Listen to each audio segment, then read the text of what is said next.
We're talking about the what's next for two big stories happening in the days ahead. On this Easter weekend, travel is at an all-time high, and we know that airports will be packed, traffic will be congested on the roads, and the travel in Northeast Ohio predicted to get even busier starting next week with the countdown to the solar eclipse on April 8th. Neil Fischer is here with more on what some communities are expecting. Hi, Neil. Hey, good evening, Laura. Avon Lake tells me they had 50,000 people visit their solar eclipse website. They're expecting visitors from at least 30 states and multiple countries.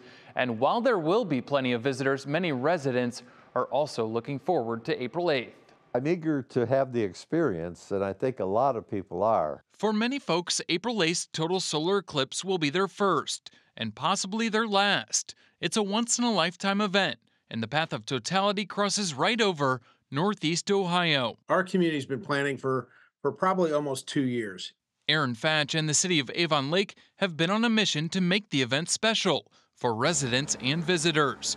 Leading up to April 8th, Avon Lake is offering camping at 2 of their parks. We'll have a Solar Express shuttle to take folks around the city and a music festival, all ahead of Monday's official watch party. For $25, you have a whole day of entertainment. We have a couple really cool bands. We have a lot of food trucks, a lot of vendors on hand that'll have Eclipse merchandise. Just a fun family event. Meanwhile, in Westlake, Donald Packey's mission has been to educate residents at Brookdale Westlake Village about the solar eclipse. My plans have more to do with trying to educate people ahead of time so that they know what to do, because the total eclipse is only going to last for 3 minutes. Packey worked at NASA as an electrical engineer for 38 years, but considers himself an amateur astronomer.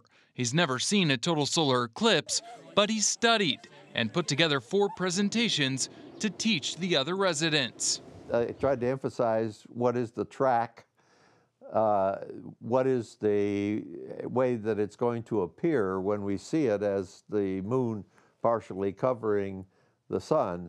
It was very interesting for me to learn these things, and then I was happy to be able to pass them on to others. Thanks to Packey, residents now know what glasses they'll need to view the solar eclipse and what to look for during the event.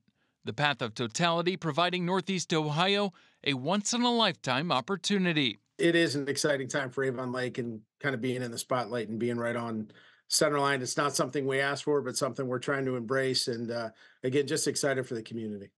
And Donald Packey mentioned that his mission was to keep the other residents safe by using the correct eyewear. We have more information about the eclipse and what glasses you need to have on our website at WKYC.com. Laura. All right, Neil Fischer live for us in the newsroom. Neil, thank you so much. And we want to remind you, WKYC is your home for the solar eclipse and the Guardians home opener, both on the same day. That's Monday, April 8th. Live coverage starts for Total Eclipse of the Park on April 8th at 2 p.m., followed by pregame coverage at 4 for the opener with the first pitch right here on Channel 3 at 5:10. Well, between the eclipse and the Easter holiday weekend, the next several days will be very busy at Cleveland Hopkins Airport. We checked the traffic there earlier today, and it was steady as travelers headed off to their Easter destinations and for their spring break getaways. Spring break is more condensed. Sometimes it's more spread out.